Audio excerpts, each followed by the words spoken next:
Me asignaron la mesa 12, no la 11 ni la 13. La 12, un número sin importancia, anónimo, perfectamente posicionado detrás de un arreglo floral tan grande que podría haber ocultado un auto pequeño. Desde mi escondite botánico, yo era invisible. Una mancha gris en el fondo de un cuadro vibrante, una nota discordante en la sinfonía de la opulencia. Era la boda de mi única hija Noelia, y me sentía como una invitada de tercera, una pariente lejana y pobre a la que se invita por mera obligación. Sonreí. Era la misma sonrisa que había perfeccionado durante 72 años, una máscara amable que ocultaba un torbellino de pensamientos. La misma que usaba en nuestra pastelería, el dulce recuerdo, cuando un cliente se quejaba de que el pan no estaba tan fresco como el día anterior. Era una sonrisa que decía: no te preocupes por mí, no soy una molestia. Pero hoy, detrás de esa sonrisa, mi mente era un cuchillo. El salón era un espectáculo de mal gusto y dinero nuevo. Candelabros de cristal falso colgaban como arañas enjolladas, derramando una luz fría sobre mesas vestidas de satén color champán. Todo olía a perfume caro y a la desesperación de parecer más de lo que se es. Este no era el mundo de mi hija, o al menos no lo era hasta que conoció a Damián. Él era el novio, el artífice de este circo. Ahora mismo estaba en el centro del salón, pavoneándose con su traje hecho a medida. Tenía esa clase de belleza que a mí nunca me dio confianza. Demasiado perfecta, demasiado estudiada. Su sonrisa era un arma, y la desplegaba con una precisión estratégica que me helaba la sangre. Una sonrisa deslumbrante para el empresario que podría ofrecerle un contrato. Una inclinación de cabeza respetuosa para el político local, una palmada en la espalda para sus amigos ruidosos que bebían whisky como si fuera agua. Para mi familia, para mis sobrinos que habían venido desde el pueblo con sus mejores ropas, apenas una mirada fugaz. Mi vestido era simple, de un lino gris que silvestre. Mi difunto esposo siempre decía que hacía juego con la plata de mi cabello. Llevaba las perlas de mi madre, pequeñas y discretas, el único lujo que me permitía. Me había peinado yo misma, un moño bajo y pulcro. No quería desentonar, pero tampoco quería participar en esta farsa. Entonces la vi, Otilia, mi consuegra. Se deslizaba por el salón como una víbora con un vestido de lentejuelas. Sus joyas, a diferencia de mis perlas, gritaban su precio. La observé detenerse junto a una mujer igualmente enjollada y lanzar una mirada disimulada hacia mi mesa. Sus labios apenas se movieron, pero en un salón donde el murmullo era el lenguaje principal, pude leer la frase que flotó hacia mí como un veneno sutil. La mamá de Noelia. Pobrecita, tan sencilla, sencilla. La palabra me golpeó. ¿Sencilla? ¿Yo? La mujer que se levantaba a las 4 de la mañana durante 40 años para amasar el pan que alimentó a medio Guadalajara. La mujer que sabía distinguir 20 tipos de vainilla solo por el aroma. La mujer que había negociado con proveedores, manejado las cuentas y consolado a empleados con el corazón roto. ¿Sencilla? No, Otilia. No soy sencilla. Soy fundamental.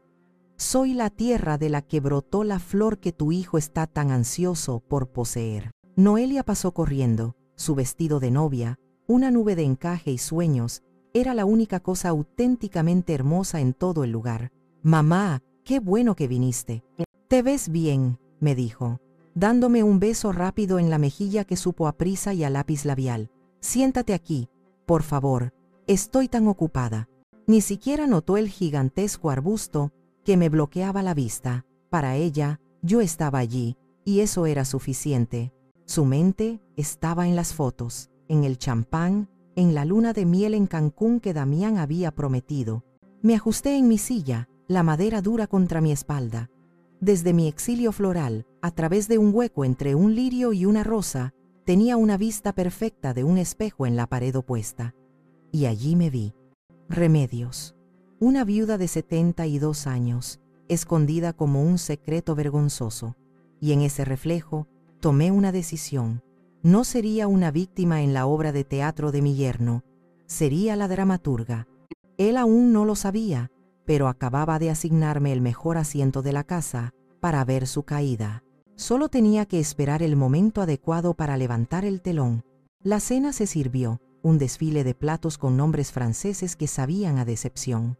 Apenas probé la comida, mi atención estaba fija en Damián. Observaba cómo su encanto se encendía y se apagaba como una bombilla de bajo consumo, reservando su máximo voltaje para aquellos que él consideraba importantes. Su padre, un hombre de rostro adusto y manos suaves que nunca habían conocido el trabajo duro, le dio una palmada de aprobación. Otilia, su madre, lo miraba con una adoración que rayaba en lo enfermizo. Eran un triunvirato de ambición, una familia construida sobre la arena de las apariencias. Después del postre, cuando la orquesta empezó a tocar una versión almibarada de un bolero clásico, Damián finalmente se dignó a visitar la mesa 12. Se acercó con esa caminata ensayada, una mezcla de confianza y falsa humildad. «Suegra», dijo, su voz era como miel tibia. Se inclinó corriendo ligeramente el jarrón para poder verme, un gesto calculado de consideración. «Ha estado muy callada. ¿Está disfrutando de la fiesta?» «Es inolvidable, Damián», respondí, mi voz deliberadamente frágil. «Tu madre ha hecho un trabajo maravilloso. Todo es tan grande». Él sonrió, mostrando una hilera de dientes demasiado blancos. «Queríamos lo mejor para Noelia. Se lo merece todo, ¿no cree?» «Mi Noelia merece ser feliz», contesté, y por un segundo, mi voz perdió su fragilidad y ganó el peso de la verdad. Él pareció notarlo. Hubo un parpadeo casi imperceptible en sus ojos. «Exactamente. Y por eso me preocupo, no solo por ella, sino por usted también. Ahora que somos familia, su bienestar es mi prioridad». Levanté una ceja. «Vaya, Damián, es muy amable de tu parte». «Lo digo en serio», insistió, bajando la voz en un tono conspirador, como si me estuviera confiando un secreto de Estado. «Pienso en el futuro, en su seguridad. Usted sola en esa casa tan grande». Ahí estaba, el anzuelo, la primera hebra de la red que pretendía tejer a mi alrededor. La casa, la vieja casona en el corazón del barrio, con sus pisos de mosaico gastados y su patio lleno de macetas de geranios. La casa que Silvestre y yo habíamos comprado con el sudor de nuestra frente, la casa donde cada grieta en la pared contaba una historia. Para él no era un hogar, era un activo.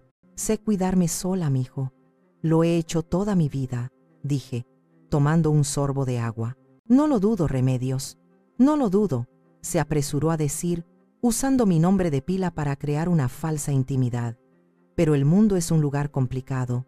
Hay gente mala ahí fuera. Y con Noelia y yo, empezando nuestra vida juntos, queremos estar seguros de que usted está protegida». «¿Protegida de qué, exactamente?», pregunté, mi curiosidad genuina. Quería entender el alcance de su audacia. «De todo. De preocupaciones financieras, de decisiones difíciles, de la soledad». Su mirada era intensa, practicada frente a un espejo, diseñada para transmitir una sinceridad que no poseía. «Mire, este no es el lugar para hablar, pero me encantaría que cenáramos juntos la próxima semana, solo usted y yo, para hablar de familia, para hablar de cómo podemos ayudarla».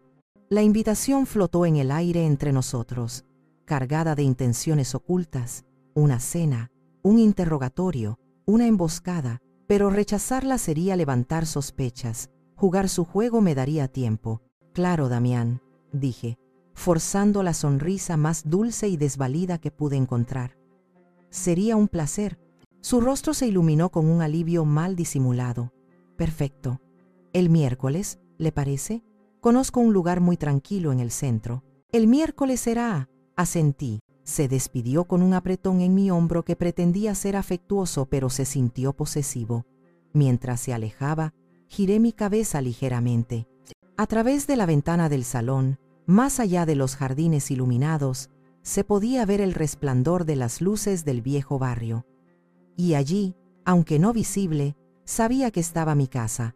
Por un instante fugaz, vi la mirada de Damián desviarse de sus invitados y fijarse en esa dirección, en la dirección de mi hogar.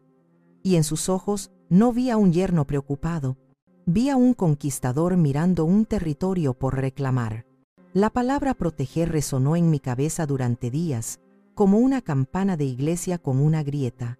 Cada vez que Damián la usaba, sonaba más falsa, más hueca. Proteger. La gente como él no protege. Posei. El lunes después de la boda, mientras limpiaba el polvo de los muebles en la sala, mis dedos se detuvieron sobre un viejo alajero de madera de cedro que había sido de mi madre. Lo abrí. El interior, forrado de un terciopelo rojo ahora descolorido, estaba casi vacío. Solo quedaban un par de broches sin importancia y un rosario de plata. El espacio donde una vez descansaron sus aretes de esmeraldas y su collar de filigrana de oro estaba dolorosamente vacío. Mi mente viajó 10 años atrás. Noelia acababa de ser aceptada en la mejor universidad de diseño de la ciudad, una institución privada con una matrícula que equivalía a las ganancias de un año entero en el dulce recuerdo. Recuerdo la expresión en su rostro, una mezcla de euforia y desesperación. «Entré, mamá, entré», gritó, agitando la carta de aceptación. Y luego, su rostro se ensombreció. «¿Pero cómo vamos a pagarlo?» Esa noche, Silvestre y yo nos sentamos en la mesa de la cocina, los números esparcidos frente a nosotros como un rompecabezas imposible. «No podemos, vieja», dijo Silvestre, su voz ronca de preocupación. «Simplemente no podemos. Tendría que vender la camioneta de reparto, y aún así, yo sabía lo que significaba la pastelería para él. Era su orgullo, su legado. Pedirle que sacrificara una parte de ella era como pedirle que se cortara un brazo. Y Noelia, ver la luz de sus sueños apagarse, era algo que yo no podía soportar. Al día siguiente, mientras Silvestre estaba haciendo entregas, tomé una decisión. Saqué el alajero de mi madre. Las esmeraldas de los aretes brillaban con una luz verde y profunda, como los ojos de un gato en la oscuridad. El collar era una obra de arte, tejido por un artesano de Oaxaca, un regalo que mi padre le había hecho a mi madre en su 20º aniversario. Eran mi herencia, mi conexión tangible con la mujer que me dio la vida. La casa de empeño olía a polvo, metal y desesperanza. Un hombre calvo con gafas gruesas examinó las piezas bajo una lupa, emitiendo gruñidos de apreciación profesional. «Son buenas piezas», admitió, como si me estuviera haciendo un favor. Me ofreció una cantidad que era una fracción de su valor real, pero una fortuna para nosotros en ese momento. Recuerdo el frío del mostrador de vidrio bajo mis manos mientras él contaba los billetes. Cada billete se sentía como una traición a mi madre, a mi pasado, pero luego pensé en el rostro de Noelia, en su futuro, y el sacrificio se sintió necesario. Esa tarde le entregué el dinero a Silvestre. «¿De dónde? ¿Remedios? ¿Qué hiciste?», preguntó, su mirada viajando hacia el alajero que siempre estaba en mi buró. «Era solo metal y piedras, Silvestre», le dije, tratando de que mi voz sonara firme. «El futuro de nuestra hija vale mucho más». Él no dijo nada, solo me abrazó, un abrazo largo y silencioso que hablaba de amor, de sacrificio compartido y de una tristeza que ambos entendíamos sin necesidad de palabras. Noelia nunca supo. Le dijimos que habíamos obtenido un préstamo, que un viejo amigo nos había ayudado. Ella se fue a la universidad, se graduó con honores, su carrera despegó, y yo nunca, ni una sola vez, le mencioné las joyas de la abuela. No quería que su éxito estuviera manchado por el peso de mi sacrificio. El amor de una madre, a veces, se demuestra más en lo que se calla que en lo que se dice. Ahora, de pie en mi sala, mirando el alajero vacío, el recuerdo me quemaba. Había vendido mi pasado para construir el futuro de mi hija. Un futuro que ahora incluía a Damián, un hombre que hablaba de proteger mi patrimonio, sin tener la más remota idea de los verdaderos tesoros que yo ya había entregado. Y una amarga ironía se apoderó de mí. El hombre que quería despojarme de mi casa y mi dinero no sabía que las joyas más valiosas que poseí nunca estuvieron en un banco. Estuvieron en este pequeño cofre de madera, y las cambié por un sueño, el sueño de mi hija. Un sueño que ahora él amenazaba con convertir en mi peor pesadilla. La memoria de las joyas me llevó a otra, una más lejana, más dolorosa. Sucedió una tarde de sábado, cuando Noelia tendría unos 15 años. Yo estaba en la cocina de la pastelería, mis manos cubiertas de harina, el aire tibio y dulce con el aroma de conchas recién horneadas. Era un olor que para mí significaba hogar, trabajo, amor. Noelia entró de golpe, arrojando su mochila al suelo con un ruido sordo. Su rostro, normalmente tan lleno de luz, era una máscara de frustración adolescente. «¿Qué pasa, mija? ¿Te fue mal en el examen?», le pregunté, limpiándome las manos en el delantal. «No es el examen, mamá, es todo», explotó. Sus manos se agitaron en el aire, señalando a su alrededor. «Es este lugar, este olor, estoy harta». Me quedé helada. ¿Harta de qué? ¿De la pastelería? Sí, harta de oler a harina y azúcar todo el día. Mis amigas, sus papás son abogados, son ingenieros, tienen oficinas con aire acondicionado, van a la playa los fines de semana, y yo tengo pan. La palabra pan salió de sus labios como si fuera un insulto. El dolor fue agudo, una puñalada inesperada. Esta pastelería, el dulce recuerdo, no era solo un negocio, era el sueño de Silvestre. Era el lugar donde habíamos invertido cada peso y cada hora de nuestras vidas. Era el corazón de nuestra familia. Las paredes estaban impregnadas no solo del olor a pan, sino de nuestras risas, nuestras discusiones, nuestras esperanzas. El suelo de baldosas estaba gastado por los pasos de una Noelia niña, corriendo y jugando mientras nosotros trabajábamos. «Esta pastelería te ha dado todo, Noelia», le dije. Mi voz más dura de lo que pretendía. «Te ha dado un techo, comida, tu ropa, tus libros». «No quiero esta vida», gritó, y vi lágrimas de rabia brillando en sus ojos. «No quiero ser la hija del panadero. Quiero más. Quiero un mundo donde la gente no te mire por encima del hombro porque tienes harina bajo las uñas». Se dio la vuelta y salió corriendo a su habitación, dejándome sola en la cocina, con el calor del horno y el frío de sus palabras.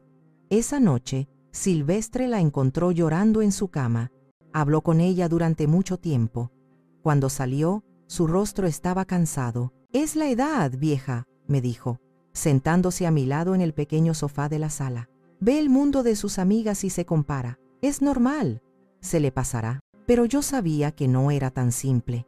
En ese momento vi una grieta en el corazón de mi hija, una inseguridad que yo no sabía que existía, un anhelo por un brillo diferente, por un estatus que nosotros, con nuestras manos trabajadoras y nuestra vida sencilla, no podíamos darle. Ahora, tantos años después, entendía. Damián no era solo un hombre guapo y exitoso para ella, era un boleto de salida, era la encarnación de ese más que ella anhelaba.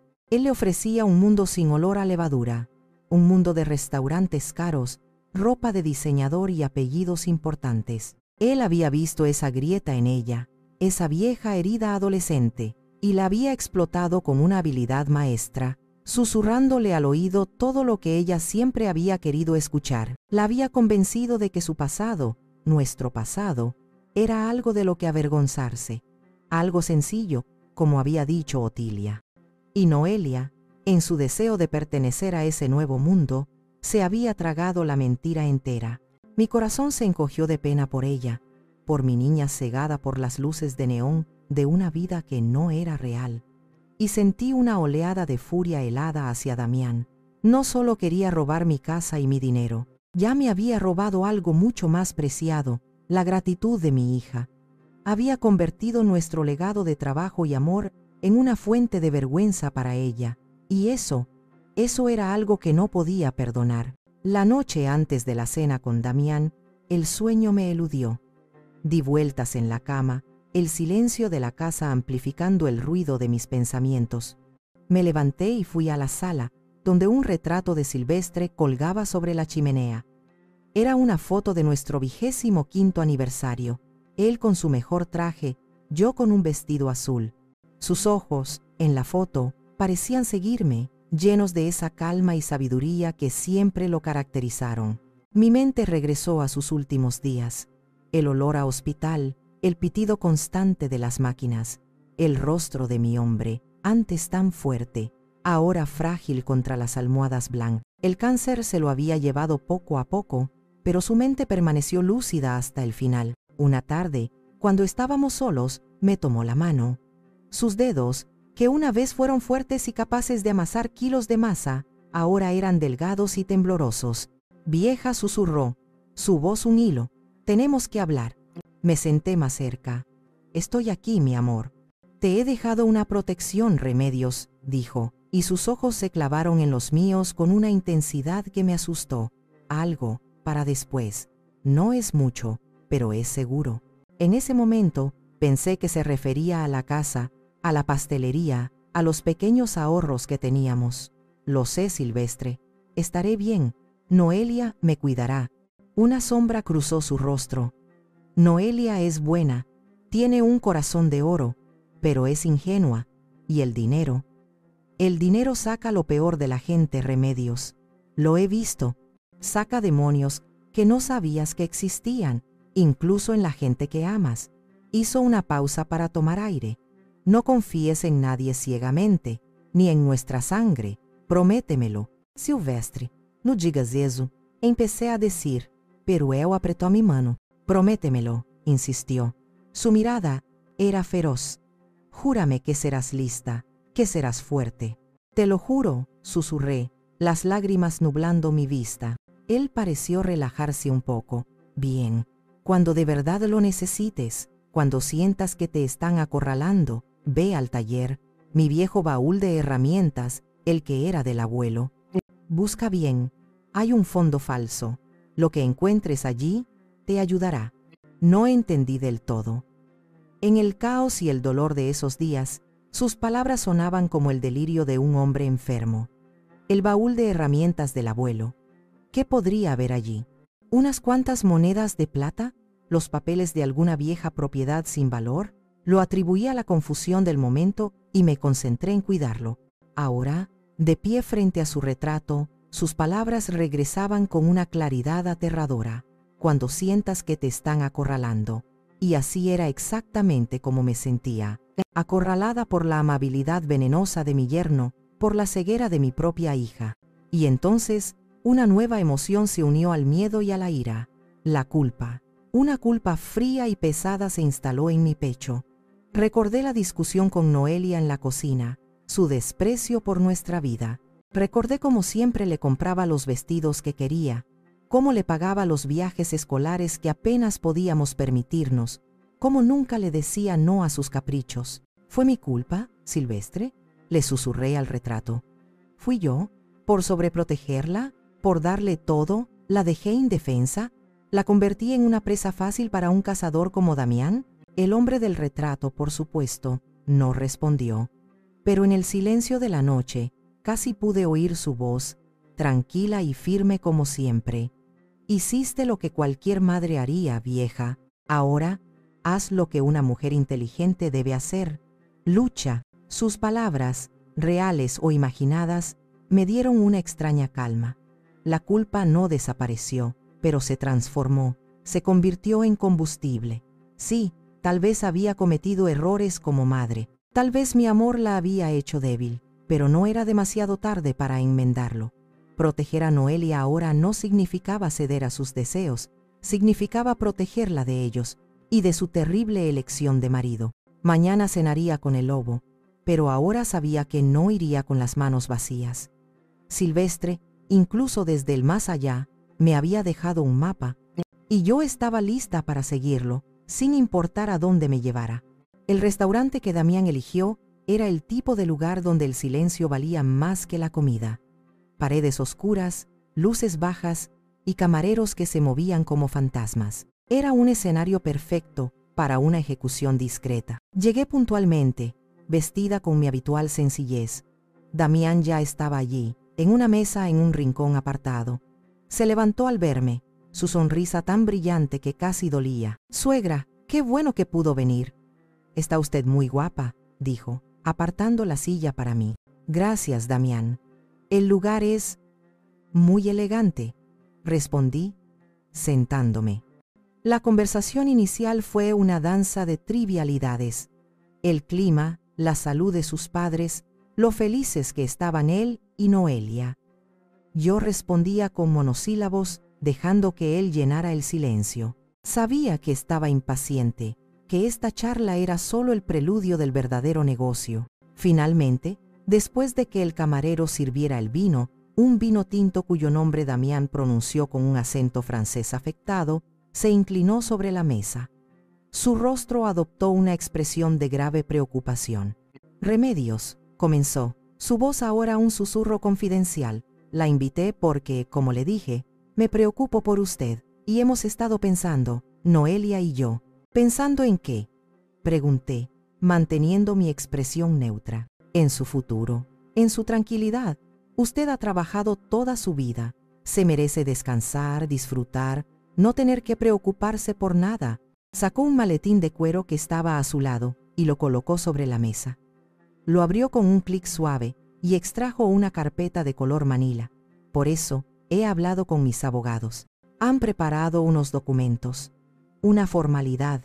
En realidad». Deslizó la carpeta sobre la mesa hacia mí.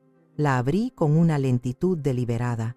Las palabras saltaban de la página, frías y legales. Poder notarial general y absoluto. Toma de decisiones médicas. Administración de bienes. Era un documento de rendición incondicional. Le estaba entregando mi vida entera en una bandeja de plata. «Esto parece muy complicado, Damián», dije, fingiendo una confusión que no sentía.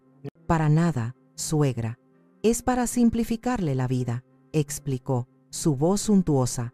«Con esto, Noelia y yo podemos manejar sus finanzas, pagar sus facturas, asegurarnos de que sus propiedades estén en orden. Si algún día, Dios no lo quiera, usted se enferma y no puede tomar decisiones, nosotros podremos hacerlo por usted. Es solo para protegerla de los estafadores, de la gente que se aprovecha de las personas mayores». La ironía era tan espesa que podría haberla cortado con el cuchillo de la mantequilla. El estafador advirtiéndome sobre los estafadores. «Entiendo», dije, pasando las páginas lentamente. «¿Y Noelia está de acuerdo con esto?». «Por supuesto, fue idea de ambos. Ella está muy preocupada por usted. Dice que a veces se le olvidan las cosas, que se confunde». Una daga de hielo me atravesó el corazón. ¿Noelia? ¿Mi hija diciendo que me estaba volviendo senil? Era una mentira, una cruel y terrible mentira. O Damián estaba mintiendo sobre ella, o la había manipulado tan completamente que ella misma se lo había creído. Cerré la carpeta. «Ay, mijo, yo de leyes no sé nada. Y con esto que dices de que se me olvidan las cosas, pues menos. Déjame pensarlo. La cabeza ya no me da para tanto». Usé sus propias armas contra él, mi supuesta senilidad como excusa para ganar tiempo. Una sombra de impaciencia cruzó su rostro, pero la ocultó rápidamente. «Claro, suegra, tómese su tiempo, pero no demasiado. Mis abogados dicen que estas cosas es mejor hacerlas cuando uno todavía está lúcido, para que no haya problemas legales después». Era una amenaza velada. «Firma ahora, mientras aún te consideramos cuerda, o lo haremos por la fuerza más tarde». «Entiendo», repetí. «Lo consultaré con la almohada». Me levanté dejando la carpeta sobre la mesa. «Gracias por la cena, Damián, estuvo muy instructiva». Él me acompañó hasta la puerta. «Piénselo, Remedios, es por su bien». Mientras me alejaba por la calle, sentí su mirada clavada en mi espalda. No era la mirada de un yerno preocupado. Era la mirada de un cazador que acababa de ver a su presa esquivar la trampa por un pelo. Pero no importaba. Ya me había dado todo lo que necesitaba. La prueba definitiva de sus intenciones y la confirmación de que estaba completamente sola en esto, o casi sola. Aún quedaba la promesa de Silvestre y el viejo baúl de herramientas. Apenas llegué a casa, antes incluso de quitarme los zapatos, marqué el número de Genoveva. Ella era mi ancla, mi cable a tierra desde que éramos niñas correteando por las calles de este mismo barrio. Genoveva era todo lo que yo no era, directa, sin filtros y con una lengua más afilada que un cuchillo de carnicero. Contestó al segundo tono. «Bueno, Remedios, ¿qué pasó, mujer? ¿Cómo te fue en la cena con el Principito?». Su apodo para Damián siempre me hacía sonreír. «Ay, Genoveva», suspiré, y de repente Toda la tensión de la noche se desbordó. Le conté todo, palabra por palabra. El restaurante, la conversación, la carpeta con los papeles, la mención de mi falta de lucidez. Hubo un silencio al otro lado de la línea. Un silencio pesado, ominoso. Esperé, y entonces estalló. «¡Sinvergüenza! ¡Hijo de su!», gritó, seguido de una sarta de maldiciones que habrían hecho sonrojar a un marinero. «Te lo dije, Remedios. Te dije que ese cabrón no era trigo limpio. Desde el día que lo vi con esos zapatos ridículamente brillantes, supe que era un farsante». Su furia, extrañamente, me calmó. Era la validación que necesitaba, la confirmación de que no me estaba volviendo loca, de que mi instinto no me fallaba. «Quiere declararte incompetente. ¿No te das cuenta?», continuó, su voz ahora más baja pero cargada de urgencia. «Es el truco más viejo del libro. Te quita el control legal de tus cosas y luego te puede meter en un asilo y vender la casa sin que puedas decir ni pío. Desgraciado». «Lo sé, Genoveva. Lo vi en sus ojos», dije en voz baja, «pero lo que más me duele es Noelia. Dijo que ella estaba de acuerdo, que ella le dijo que se me olvidan las cosas». «Mentira», escupió Genoveva. «O ese infeliz le ha llenado la cabeza de veneno o está mintiendo descaradamente para presionarte. Noelia puede ser una niña tonta y deslumbrada, pero no es malvada. No creo que te hiciera algo así a sabiendas». Sus palabras eran un bálsamo. Quería creerle. Necesitaba creerle. «¿Qué hago, Genoveva? Me siento tan acorralada», admití, la palabra de Silvestre escapando de mis labios. «¿Acorralada? Tonterías», replicó ella con su energía habitual. «Lo primero es no firmar absolutamente nada, ni una servilleta. Lo segundo, necesitas un abogado, uno bueno, un tiburón, no una sardina. Y lo tercero». Hizo una pausa. «¿Te acuerdas de lo que me contaste que te dijo Silvestre antes de morir?». Mi corazón dio un vuelco. «Sí, el baúl de herramientas». «Pues, ¿qué estás esperando, mujer? Ve a ese taller ahora mismo. Por el amor de Dios, Remedios.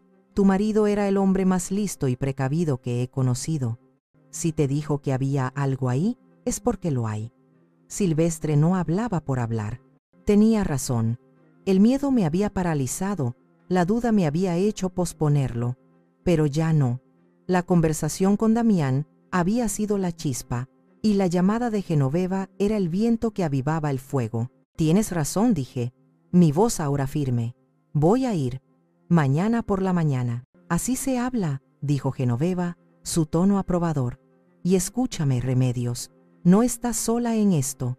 ¿Me oyes? Ese maldito se metió con la mujer equivocada, y con la mejor amiga de la mujer equivocada. Vamos a ver de qué cuero salen más correas». Colgué el teléfono sintiendo una nueva fuerza. La niebla del miedo y la confusión comenzaba a disiparse. Damián había cometido un error. Pensó que estaba aislando a una anciana débil, pero lo único que había logrado era despertar a la leona y recordarle que su manada, aunque pequeña, era feroz, y que su compañero, incluso desde la tumba, le había dejado garras afiladas. A la mañana siguiente, antes de ir al taller, sentí que debía hacer un último intento, un intento de alcanzar a mi hija, de atravesar el velo de fantasía que Damián había tejido a su alrededor. Marqué su número con el corazón en un puño. «Hola, mamá», contestó. Su voz sonaba alegre, despreocupada. Probablemente estaba en algún centro comercial, gastando el dinero que su marido no tenía. «Hola, mija, ¿cómo estás? ¿Feliz? Damián y yo estamos viendo muebles para el departamento. Todo es tan hermoso». Su entusiasmo era genuino, y eso lo hacía aún más doloroso. «Qué bueno, mi amor. Oye, te llamaba por lo de anoche. Cené con Damián». «Ah, sí, me contó. Dijo que la pasaron muy bien. ¿Verdad que es un encanto? Siempre pensando en ti, en cómo cuidarte». Las palabras eran un guión que Damián le había escrito. «Sí, fue. Muy atento», dije, eligiendo mis palabras con cuidado. Me mostró unos papeles que prepararon sus abogados. «Los papeles del poder», exclamó, como si fuera la cosa más normal del mundo. «Qué bueno que por fin se decidió. Damián estaba un poco preocupado de que te negaras. ¿Y a ti te parece una buena idea, Noelia?». ¿Que yo les entregue el control de todo lo mío? Hubo una pequeña pausa. Por un instante, tuve la esperanza de que mi pregunta hubiera sembrado una semilla de duda, pero su respuesta la aplastó. Pues, sí, mamá, es lo más lógico, dijo, su tono ahora un poco a la defensiva. Tú ya estás grande. Manejar una casa, las cuentas, es mucho estrés. Damián es brillante para los negocios. Él puede hacer que tus ahorros crezcan. Así tú solo te dedicas a descansar, a tus plantas, a tus amigas. ¿Y tú crees que necesito que alguien maneje mi vida, Noelia? No es manejar tu vida, mamá, es facilitártela, replicó, y pude oír la impaciencia en su voz. Mira, no entiendo por qué le das tantas vueltas. Es un simple trámite. Damián solo quiere lo mejor para nosotras. Por fin tengo una vida lejos del barrio, una vida bonita. ¿No puedes estar feliz por mí y dejar que él nos cuide a las dos? Lejos del barrio. Esas palabras de nuevo. El mismo desprecio que había escuchado en su voz cuando tenía 15 años. La pastelería, la casa, nuestra vida entera. Todo era un lastre del que ella quería deshacerse. Y Damián era su salvador. «Mija», dije, mi voz temblando ligeramente a pesar de mis esfuerzos, «tu marido me dijo que tú le contaste que a mí se me olvidan las cosas, que me confundo. ¿Es eso cierto, Noelia?» El silencio al otro lado fue más largo esta vez. «Bueno», titubeó, a veces sí, mamá. El otro día no recordabas dónde dejaste las llaves. Y a veces te pregunto por algo y me cambias de tema. Damián dice que son las primeras señales». Me quedé sin aliento. No era una mentira de Damián, era peor. Había torcido la realidad, convirtiendo olvidos cotidianos y triviales, ¿quién no pierde las llaves de vez en cuando?, en síntomas de una demencia incipiente. Y se lo había vendido a Noelia, quien, desesperada por creer en la perfección de su marido y su nueva vida, se había aferrado a esa explicación. Era más fácil pensar que su madre estaba perdiendo la cabeza que admitir que su marido era un monstruo. «Ya veo», dije, mi voz ahora vacía de toda emoción. El dolor era tan profundo que se había convertido en una calma gélida. La batalla por la razón de Noelia estaba perdida, al menos por ahora. Estaba luchando contra un fantasma, contra el sueño de una vida perfecta que mi hija no estaba dispuesta a abandonar. «Mamá, no te enojes. Es por tu bien», dijo, su voz ahora melosa, tratando de apaciguar. «No estoy enojada, Noelia», mentí, «solo estoy cansada. Hablamos luego». Colgué antes de que pudiera responder. Me senté en el borde de mi cama, el teléfono aún en la mano. Las lágrimas no vinieron. En su lugar, sentí una determinación fría y dura como el acero. Me había aferrado a la esperanza de que Noelia reaccionaría, de que vería la verdad. Pero ahora sabía que no podía contar con ella. Si quería salvar mi casa, mi dignidad y, en última instancia, a mi propia hija de ese depredador, tendría que hacerlo sola. Las apuestas acababan de subir. Ya no se trataba solo de mí, se trataba de salvar a Noelia de sí misma. Con el corazón pesado pero la mente clara, tomé las llaves de la vieja camioneta de reparto y conduje hacia la pastelería. El dulce recuerdo estaba cerrado hoy. Los martes eran nuestro día de descanso, una tradición que mantuve incluso después de la muerte de Silvestre. El local estaba en silencio, impregnado de ese olor familiar a levadura, canela y azúcar quemada que era la banda sonora de mi vida. Atravesé la tienda, pasando por los mostradores vacíos y las sillas apiladas, y entré en la trastienda. Al fondo, más allá de los hornos fríos y los sacos de harina, había una pequeña puerta que conducía al taller de Silvestre. Era su santuario, un pequeño cuarto abarrotado donde reparaba las máquinas, construía estantes y, en general, hacía la magia que mantenía nuestro negocio en funcionamiento. El aire aquí era diferente. Olía a madera, aceite y al tabaco de la pipa que solía fumar a escondidas. Todo estaba cubierto por una fina capa de polvo, exactamente como lo había dejado. En un rincón, debajo de una ventana cubierta de telarañas, estaba el baúl. Era una pieza antigua, de madera oscura y herrajes de hierro forjado, que había pertenecido a su abuelo, un carpintero de Michoacán. Era pesado y sólido, un objeto de una época en que las cosas se hacían para durar. Me arrodillé frente a él. La tapa chirrió como un fantasma quejumbroso al levantarla. Dentro, un desorden organizado de herramientas manuales, serruchos con mangos de madera pulida por el uso, martillos de diferentes tamaños, destornilladores, formones. Olía a historia, a trabajo honesto. Recordé las palabras de Silvestre. Busca bien, hay un fondo falso. Con cuidado, empecé a sacar las herramientas una por una, colocándolas en el suelo a mi alrededor. Era un ritual extrañamente íntimo, como tocar sus recuerdos. Finalmente, el baúl estuvo vacío. Pasé mis manos por el fondo de madera. Parecía sólido. No había ninguna junta visible, ninguna pestaña. La frustración comenzó a invadirme. ¿Y si lo había imaginado? ¿Y si eran solo las divagaciones de un hombre moribundo? Miré a mi alrededor, buscando inspiración. Mis ojos se posaron en un pequeño martillo de bola, uno que Silvestre usaba para trabajos delicados. Lo tomé. Con el mango empecé a golpear suavemente el fondo del baúl escuchando el sonido. Toc, toc, toc. El sonido era sordo, sólido. Seguí moviéndome hacia una esquina.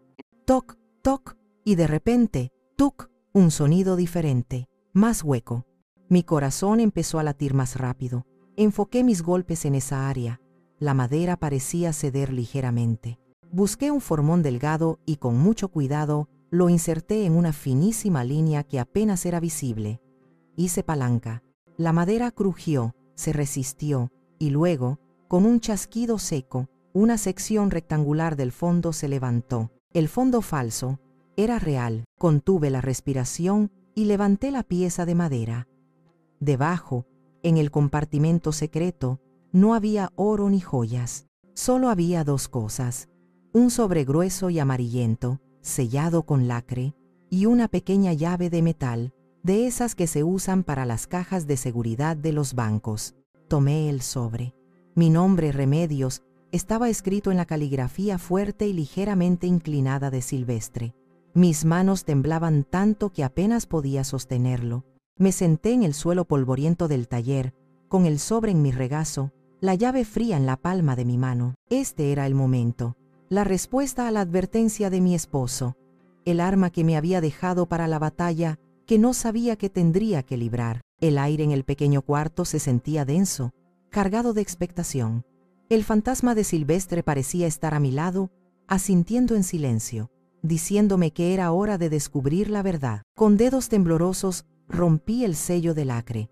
Dentro del sobre había varias hojas de papel dobladas. Desplegué la primera. Era una carta, escrita a mano por Silvestre. Mi querida vieja, si estás leyendo esto, significa que ya no estoy contigo y que ha llegado el momento que tanto temía. Significa que alguien, probablemente alguien cercano, está tratando de hacerte daño, de aprovecharse de tu buen corazón.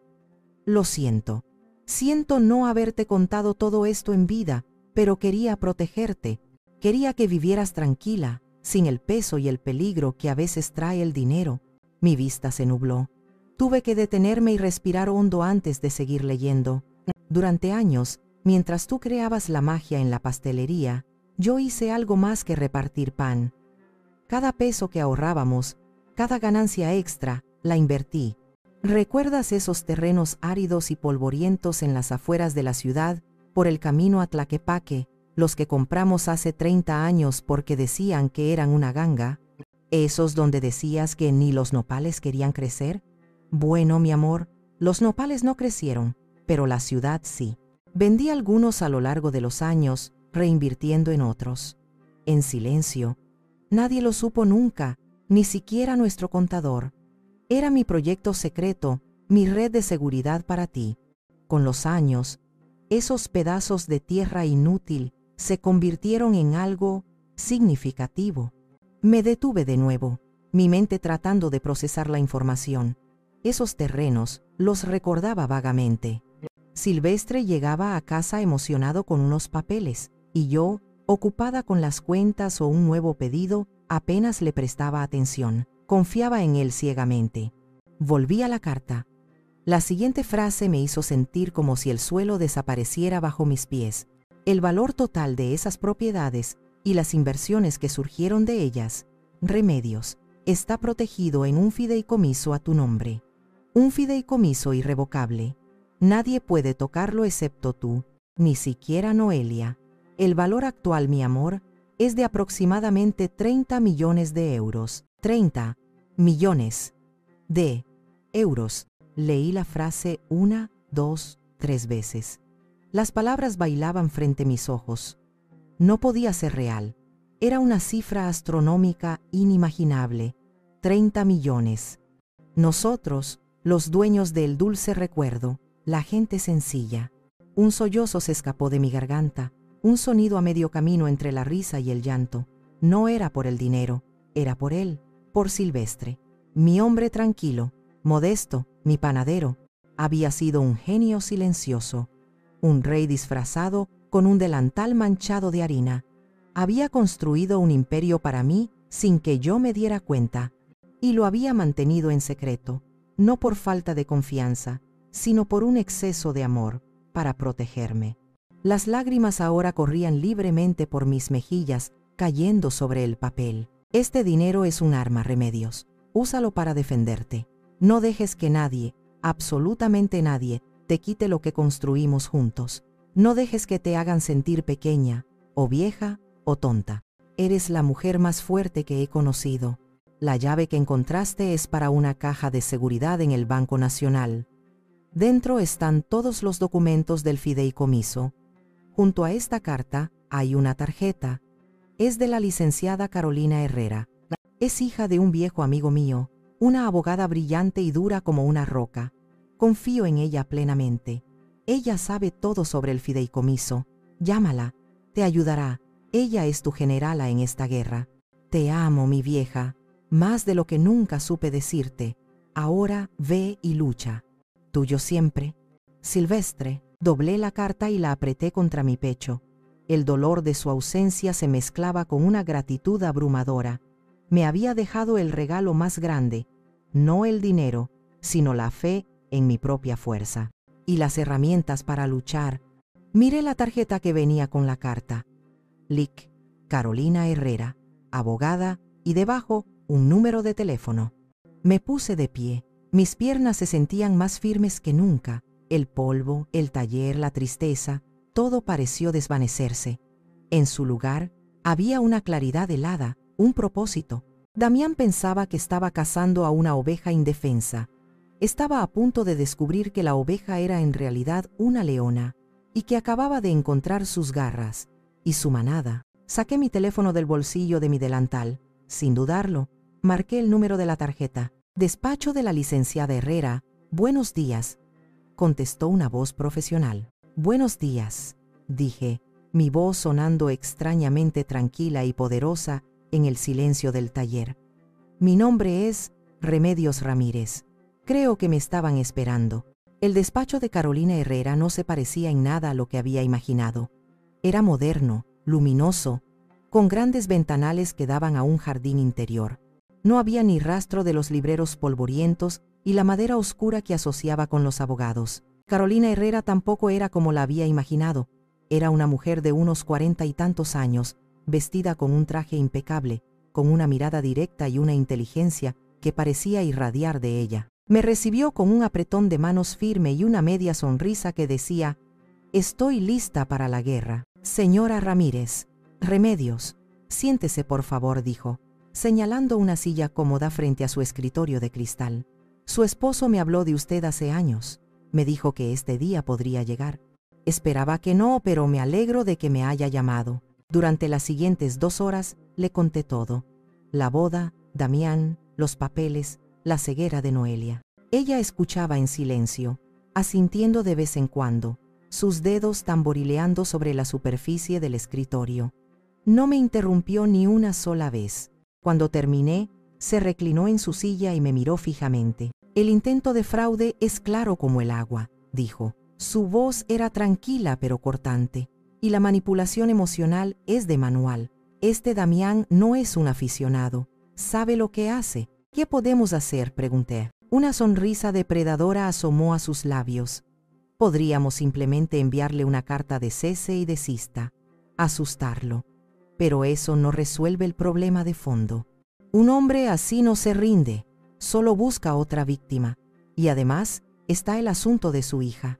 Necesitamos que ella vea la verdad, sin que quepa la menor duda. Entonces, la insté. Entonces, no vamos a jugar a la defensiva, Remedios. Vamos a atacar. Vamos a tenderle una trampa tan perfecta que él mismo se ahorcará con su propia soga de avaricia. El plan que trazó fue audaz, teatral y brillante. Sentí una oleada de adrenalina, una emoción que no había experimentado en años. Esa tarde, desde mi casa, con el corazón martilleándome en el pecho, marqué el número de Damián. Bueno, contestó, su voz tensa. Damián, soy yo, Remedios, dije, inyectando en mi voz un tono de resignación y fragilidad, tal como Carolina me había indicado. Suegra, ¿cómo está? ¿Ha pensado en nuestra conversación? Sí, mijo. He pensado mucho, suspiré. Y creo que tienes razón. Ya estoy vieja, necesito que alguien me cuide. Estoy lista para firmar esos papeles. Hubo un segundo de silencio atónito al otro lado, seguido de un suspiro de alivio que fue casi un jadeo. Remedios, qué buena noticia. Me hace tan feliz saber que confía en nosotros. Es la decisión correcta, ya verá. Pero tengo una condición, añadí, mi voz temblorosa. Lo que sea. Suegra, pida lo que quiera. Quiero hacerlo bien, como una familia. Quiero que vengas a la casa el domingo, para comer. Trae a tu madre. Celebraremos esta nueva etapa y firmaremos todo aquí, en casa, tranquilamente. Me parece perfecto, Remedios. Una idea maravillosa. Podía oír la sonrisa triunfante en su voz. Y Damián, añadí, como si acabara de recordarlo. Mi amiga Genoveva, la conociste en la boda, es como mi hermana.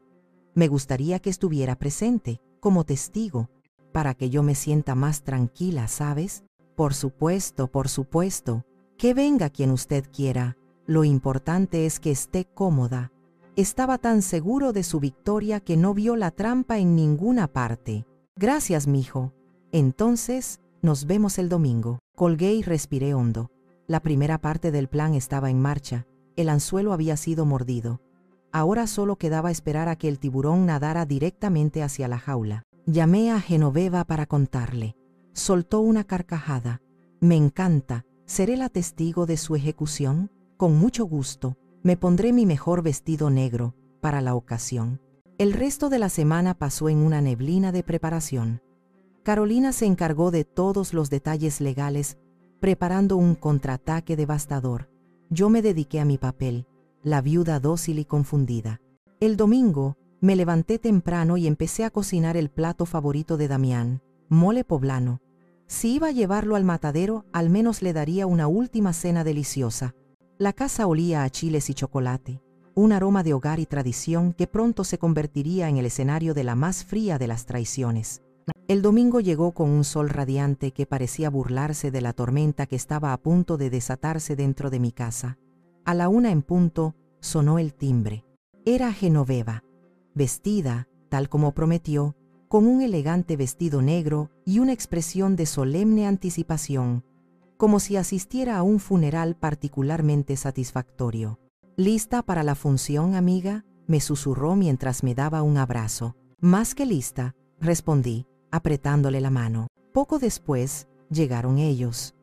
Damián, con una camisa de lino y una sonrisa de oreja a oreja, sostenía una botella de vino caro. Otilia, su madre, los seguía como una reina visitando los barrios bajos. Su rostro, una máscara de condescendencia apenas disimulada. Noelia venía detrás, radiante y ajena a todo, feliz de ver que la terquedad de su madre finalmente había cedido. «Mamá, qué bien huele», dijo Noelia, dándome un beso. «Bienvenidos, pasen, pasen. La comida está casi lista», dije, mi voz sonando hospitalaria. La comida fue una obra maestra de la hipocresía. Damián y Otilia no paraban de elogiar mi mole, mientras intercambiaban miradas de complicidad. Hablaban del futuro, de los viajes que harían, de cómo cuidarían de mí. Yo asentía y sonreía, interpretando el papel de mi vida. Genoveva permanecía mayormente en silencio, observándolos a todos con sus ojos agudos de halcón, lanzándome miradas ocasionales que decían: «Sigue así, lo estás haciendo de maravilla». Noelia era la única que parecía genuinamente feliz. Hablaba sin parar, ajena a las corrientes subterráneas de tensión que hacían que el aire en el comedor se sintiera eléctrico. Verla tan ciega, tan manipulada, me rompía el corazón, pero también reforzaba mi determinación. Esto era necesario. Por ella, finalmente, después del postre, Damián se aclaró la garganta. «Bueno, suegra, si le parece, creo que es un buen momento para arreglar los papeles». «Claro, mijo. Vamos a la sala», dije, levantándome. Nos instalamos en la sala. Damián, con un aire de importancia, sacó la carpeta de su maletín y la extendió sobre la mesita de centro. Incluso había traído a un notario, un hombrecillo de aspecto nervioso que se sentó en el borde de una silla, como si quisiera salir corriendo. «Aquí está todo, Remedios», dijo Damián, su voz suave y persuasiva. «El poder notarial. Como hablamos, solo tiene que firmar aquí y aquí». Me ofreció una pluma de oro. Tomé la pluma. Mis manos, para mi sorpresa, estaban firmes. Otilia se inclinó hacia adelante en su asiento, sus ojos brillando con codicia. Noelia me sonreía, animándome. Genoveva se cruzó de brazos, su rostro impasible. Miré los papeles, miré la pluma, y luego levanté la vista y miré directamente a los ojos de Damián. «Antes de firmar», dije, mi voz de repente clara y fuerte, despojada de toda fragilidad. «Solo una pregunta, Damián». Su sonrisa vaciló. «Sí, suegra, me has hablado mucho de proteger mi dinero, mi casa, mis bienes, pero nunca hemos hablado de tus finanzas. ¿Cómo van tus negocios, mijo?» «He oído rumores». El color desapareció del rostro de Damián. Otilia se enderezó, alarmada. «¿Qué clase de pregunta es esa, Remedios?», espetó. Ignoré a Otilia y mantuve mi mirada en Damián. «Es una pregunta justa, ¿no crees? Si voy a poner mi vida en tus manos, necesito saber que esas manos no están llenas de deudas». «Mis finanzas son perfectamente estables», balbuceó Damián, pero sus ojos lo traicionaron. «¿Estás seguro?», insistí, mi voz ahora con un filo de acero. «¿No tienes una deuda considerable en el casino de la ciudad? ¿Y qué hay de esa inversión en bienes raíces que salió mal? ¿La que te dejó debiéndole dinero a gente poco recomendable?» Damián se quedó boquiabierto. Noelia nos miraba, confundida. «Mamá, ¿de qué estás hablando? Damián es un hombre de negocios exitoso. Eso es lo que él quiere que creas, mi amor», dije suavemente, sin apartar los ojos de mi yerno. «Pero la verdad es un poco diferente, ¿no es así, Damián?». Dejé la pluma sobre la mesa. «No voy a firmar nada», declaré. «De hecho, creo que esta reunión ha terminado». «No puedes hacer esto», gritó Damián, su máscara de encanto finalmente cayendo para revelar la desesperación que había debajo. Tú estás confundida. Notario, puede ver que no está en sus cabales». El notario se encogió en su asiento, sudando visiblemente. «Oh, no estoy confundida, Damián», dije. Y una sonrisa genuina y fría, se dibujó en mis labios. De hecho, nunca en mi vida había visto las cosas con tanta claridad. Y justo en ese momento, como si hubiera sido una señal divina, sonó el timbre. El sonido del timbre cortó la tensión en la sala como un cuchillo. Todos se quedaron inmóviles. Damián me miraba con una mezcla de furia y pánico. Otilia parecía a punto de sufrir un ataque. Noelia, pálida y confundida, alternaba la mirada entre su marido y yo. «Yo abro», dijo Genoveva, levantándose con una calma teatral. Se dirigió a la puerta y la abrió. En el umbral, recortada contra la luz del sol de la tarde, estaba la licenciada Carolina Herrera. Vestía un traje sastre de color azul marino que irradiaba autoridad. Detrás de ella, un joven asistente cargaba un pesado maletín. «Buenas tardes», dijo Carolina, su voz llenando la sala. «Espero no interrumpir nada importante». Entró sin esperar invitación, sus tacones resonando en el mosaico. «¿Y usted quién es?», siseó Otilia, recuperando parte de su arrogancia. Carolina le dedicó una mirada gélida. Soy Carolina Herrera, abogada, y estoy aquí en representación de mi clienta, la señora Remedios Ramírez. Se giró hacia mí y asintió levemente.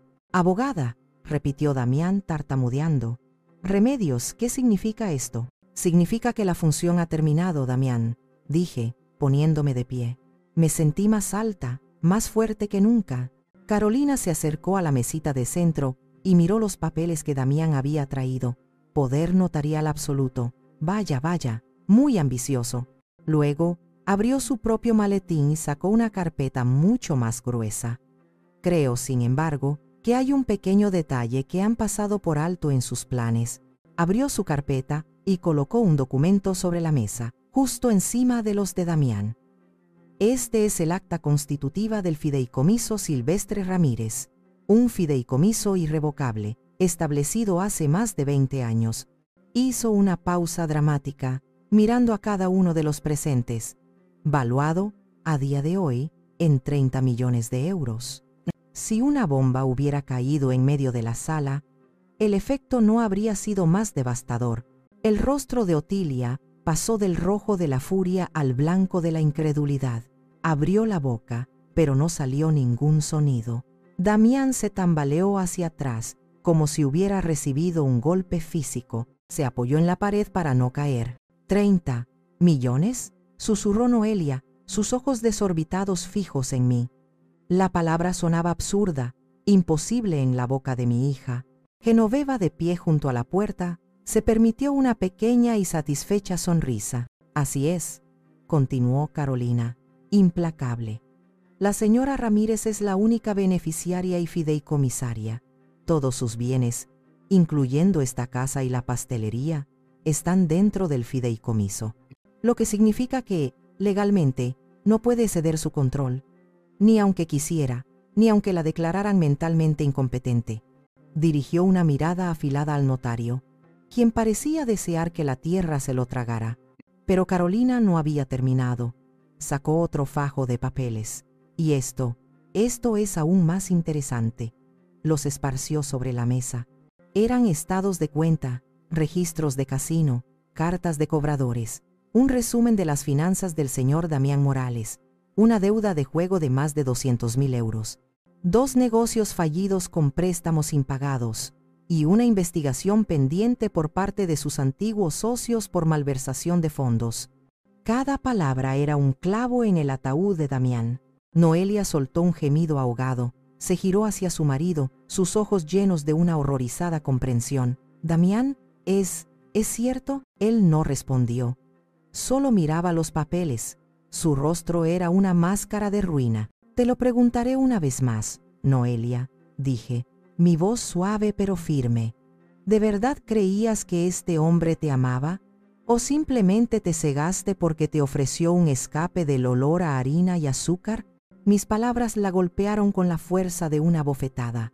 Se cubrió el rostro con las manos y comenzó a sollozar, un llanto desgarrador de una niña cuyo mundo de fantasía acababa de hacerse añicos. De repente Damián reaccionó.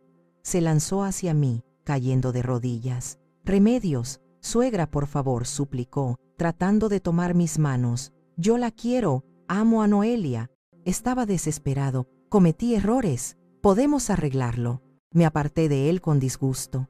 «No me toques», dije, mi voz helada. «Tuviste tu oportunidad de ser parte de esta familia. La desechaste por dinero». Me giré hacia el notario. «¿Y usted? Creo que su presencia ya no es requerida, a menos que quiera quedarse y darle su tarjeta a la licenciada Herrera.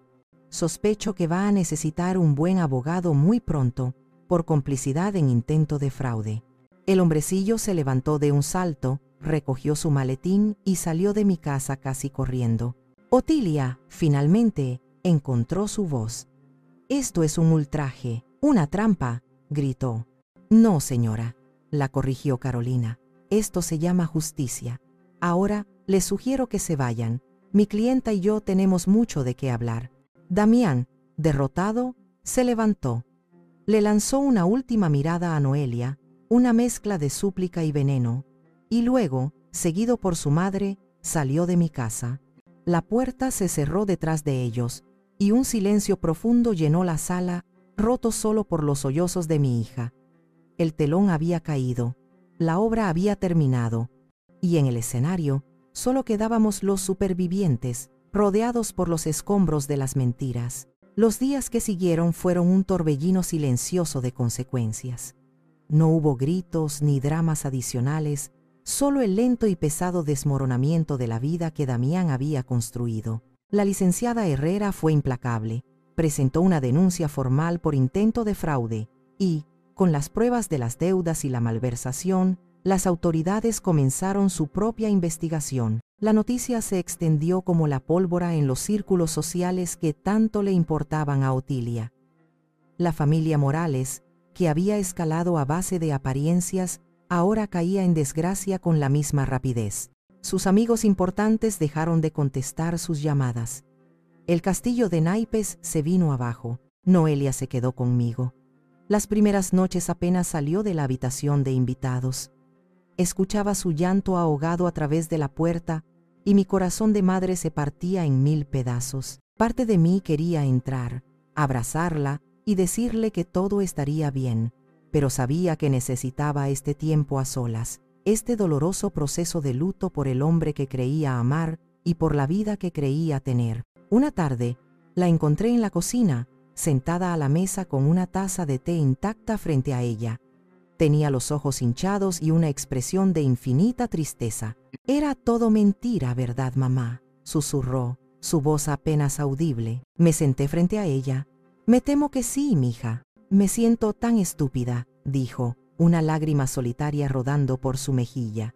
Cerré los ojos a tantas cosas. Las llamadas extrañas, sus excusas vagas sobre el dinero, la forma en que te trataba. No quería verlo. «No eres estúpida, Noelia», le dije suavemente. «Estabas enamorada y querías creer en el sueño que te vendió. Todos queremos creer en los sueños. Pero te lastimé, te juzgué. Me avergoncé de nosotros, de la pastelería, de ti». Su voz se quebró. «Perdóname, mamá». Tomé su mano sobre la mesa. «No hay nada que perdonar. Eres mi hija, y a veces los hijos tienen que cometer sus propios errores para aprender a valorar lo que tienen». Esa conversación fue el comienzo de su sanación y de la nuestra.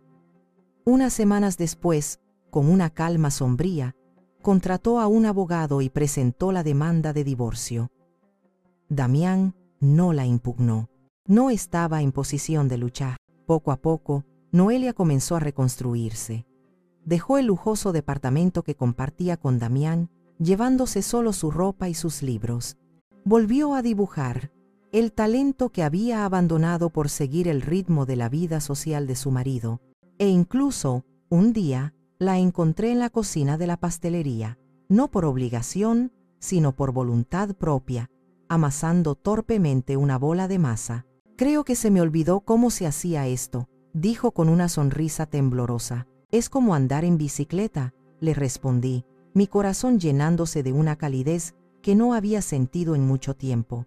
Nunca se olvida del todo. La relación con mi hija, que había estado a punto de romperse, comenzaba a tejerse de nuevo, esta vez con hilos más fuertes y honestos. El dolor la había despojado de sus pretensiones y la había devuelto a casa, no solo a mi casa, sino a sí misma. Damián y su familia desaparecieron de nuestras vidas. Supe por Genoveva que habían vendido su ostentosa casa y se habían mudado a otra ciudad para escapar del escándalo. No sentí alegría por su desgracia, solo un vacío, la sensación de un capítulo doloroso que finalmente se había cerrado. Había ganado la batalla, pero el coste había sido ver a mi hija sufrir. Sin embargo, al verla redescubrir su pasión y su fuerza, supe que, a largo plazo, también había ganado la guerra por su alma, y eso era una victoria que valía cualquier precio. Con la tormenta finalmente amainando, me encontré en una posición extraña. Era, en el papel, una mujer inmensamente rica, pero mi vida diaria no cambió. Seguí viviendo en mi misma casa, cuidando mis geranios, tomando café con Genoveva y abriendo la pastelería cada mañana. El dinero, el verdadero y abrumador dinero, existía en un plano abstracto, en los informes que la licenciada Herrera me enviaba trimestralmente. Una tarde, sentada en la oficina de Carolina, mirando un estado de cuenta que mostraba cifras con demasiados ceros, sentí una punzada de inquietud. «¿Qué le preocupa, Remedios?», preguntó Carolina, notando mi expresión. «Este dinero», dije señalando el papel. «Silvestre lo guardó para protegerme, y lo hizo. Pero ahora se siente inerte, es demasiado. ¿Qué se supone que haga una mujer de mi edad con 30 millones de euros?» Carolina sonrió. «Esa, mi estimada Remedios, es la mejor pregunta que podría hacerse». Esa conversación plantó una semilla en mi mente. Pasé semanas pensando, reflexionando, ¿cuál era el propósito de esta fortuna? No era para yates ni para viajes por el mundo. Eso nunca fue nuestro estilo. El dinero de Silvestre, como todo lo que él hacía, tenía que tener un propósito práctico, un significado. La respuesta me llegó una mañana mientras leía el periódico. Había un pequeño artículo sobre una anciana que había sido estafada por su propio nieto, quien la había convencido de vender su casa y le había robado el dinero. La historia me heló la sangre. Era mi propia historia, con un final diferente, un final trágico. Pensé en cuántas otras Remedios había por ahí, cuántos ancianos solos y vulnerables que no tenían un Silvestre que les dejara un arma secreta. En ese momento lo supe. Volví al despacho de Carolina con una nueva energía. «Ya sé lo que quiero hacer», le anuncié. Le expliqué mi idea. No quería simplemente donar el dinero, quería crear algo que honrara la previsión de Silvestre y el nombre de nuestro trabajo, algo que usara el dinero como él lo habría hecho, como un escudo para los indefensos. Y así nació la fundación El Dulce Recuerdo. No fue fácil. Hubo meses de papeleo, de contratar personal, de encontrar un local, pero con la guía experta de Carolina y mi propia determinación, el proyecto tomó forma. El propósito de la fundación era simple pero poderoso: ofrecer asesoría legal y apoyo psicológico completamente gratuitos a personas de la tercera edad que estuvieran en riesgo de sufrir fraude o abuso financiero por parte de sus familiares o cuidadores. Contratamos a un equipo de abogados jóvenes y apasionados, a trabajadores sociales y a terapeutas. Alquilamos un pequeño local en el centro, un lugar accesible y acogedor. Yo misma estuve allí desde el primer día, no como la dueña millonaria, sino como la primera voluntaria. Recibía a la gente, les ofrecía una taza de café y una pieza de pan dulce de nuestra pastelería y escuchaba sus historias. Historias que reflejaban la mía. Hijos que querían declarar incapaces a sus padres para vender sus propiedades. Nietos que vaciaban las cuentas de ahorro de sus abuelos. Cuidadores que manipulaban a sus pacientes para que cambiaran sus testamentos. Cada historia era un recordatorio de la oscuridad de la que yo había escapado por poco. Noelia al principio se mostró escéptica. «¿Estás segura, mamá? Es mucho dinero, mucha responsabilidad». Pero cuando vio el trabajo que hacíamos, cuando conoció a las personas a las que ayudábamos, su perspectiva cambió. Un día, sin que yo se lo pidiera, apareció en la fundación con sus lápices y su blog de dibujo, y se ofreció a dar clases de arte gratuitas a los ancianos como terapia ocupacional. La fortuna de Silvestre había encontrado su propósito. Ya no era una cifra abstracta en un papel. Se había transformado en escrituras de casas salvadas, en testamentos protegidos, en la tranquilidad de ancianos que sabían que no estaban solos. Se había convertido en un legado vivo de protección y justicia, llevando el nombre del lugar donde nuestro amor y nuestro trabajo habían florecido. El Dulce Recuerdo. Ha pasado un año. El sol de la mañana se filtra a través de las hojas de la bugambilla, pintando manchas de luz y sombra en el patio. Estoy de rodillas, con las manos hundidas en la tierra húmeda, trasplantando unos geranios nuevos. La tierra se siente fresca y real bajo mis dedos. Es un trabajo honesto, como amasar pan. «¿Necesitas ayuda con eso, mamá?», dice una voz a mi espalda. Me giro y sonrío. Es Noelia. Lleva unos vaqueros viejos manchados de pintura y una camiseta sencilla. Su cabello está recogido en un moño desordenado. Nunca la había visto tan hermosa. La fachada de lujo se ha desvanecido. y en su lugar ha emergido una mujer real, con una fuerza tranquila en los ojos. Casi termino, mija. ¿Cómo te fue en la clase? Bien, dice, sentándose en el escalón de piedra a mi lado. Don Evaristo finalmente dibujó algo que no era un caballo, un gato, un poco deforme, pero es un progreso. Ambas reímos. Don Evaristo es uno de los clientes más asiduos de la fundación, un viudo solitario al que su sobrino intentó quitarle su taller mecánico. Ahora, con su situación legal resuelta, solo viene por las clases de arte de Noelia y por el café. Noelia se ha mudado a un pequeño apartamento a unas cuantas calles de aquí. Trabaja como ilustradora independiente y dedica 3 tardes a la semana a la fundación. Nuestra relación ha florecido de una manera que nunca creí posible. Hablamos de todo, sin secretos, sin pretensiones. A veces, hablamos de Damián, no con rencor, sino con la distancia analítica de quien examina una cicatriz curada. Ella aprendió una lección dura, pero la aprendió bien. Llegó una carta para ti. De la fundación, dice, extendiéndome un sobre. Me limpio las manos en el delantal y lo abro. Es una nota escrita con una caligrafía temblorosa. Estimada señora Remedios, solo escribo para darle las gracias. Gracias a su fundación y a sus abogados, pude detener la venta de mi casa. Mi hijo y su esposa se han ido. Hoy, por primera vez en 2 años, dormí en paz. Que Dios la bendiga a usted y al alma de su esposo. Atentamente, Palmira Vega. Doblo la carta y la guardo en el bolsillo de mi delantal. Cada carta como esta es una confirmación, una prueba de que el legado de Silvestre está vivo, trabajando, protegiendo. Miro mi jardín, el sol calentando mi rostro. Pienso en Silvestre. A veces cuando el viento susurra entre las hojas, casi puedo oír su voz. Sé que estaría orgulloso. No por el dinero, sino por lo que hemos hecho con él. Noelia sigue mi mirada. ¿Lo extrañas? Todos los días, respondo con sinceridad. Pero ya no es una ausencia dolorosa. Es más como una presencia tranquila. Está aquí, en esta casa, en la pastelería, en lo que hacemos. Me levanto, sacudiéndome la tierra de las rodillas.